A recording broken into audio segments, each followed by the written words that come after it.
applause for Hans, please.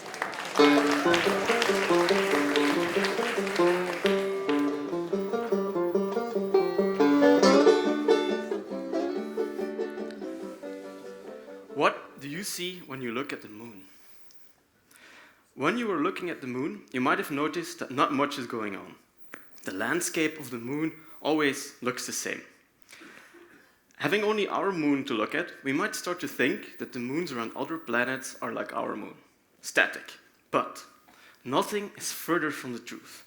Did you know that there are ice-spewing and fire-breathing moons that also change shape in our own solar system?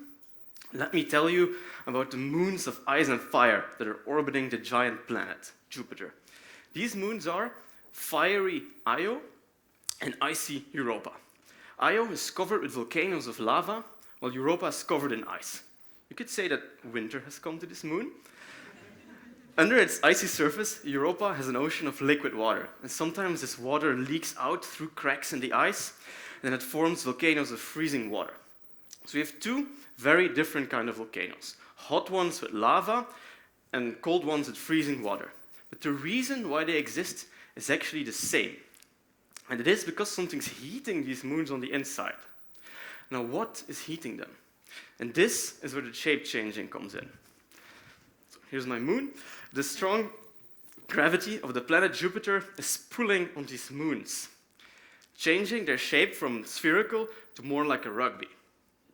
And at the same time that Jupiter is pulling on these moons, they're also orbiting around Jupiter in an ellipse. That means that they get closer and further from Jupiter.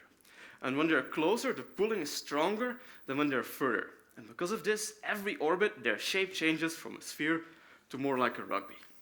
It's kind of like Jupiter is kneading these moons.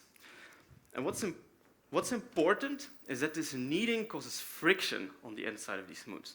Now, what is the effect of this friction? Let me show you. Take your hands and rub them together. So while you are rubbing your hands together, you might notice that they're getting warm. And the same is happening in these moons.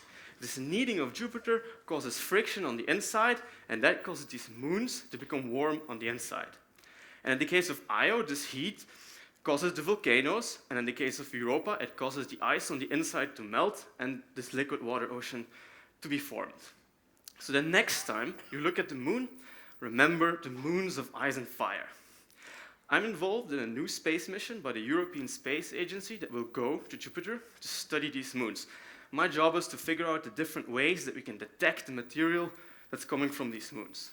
So if you thought that flying to our moon was exciting, then just wait till we get to these moons. Thanks.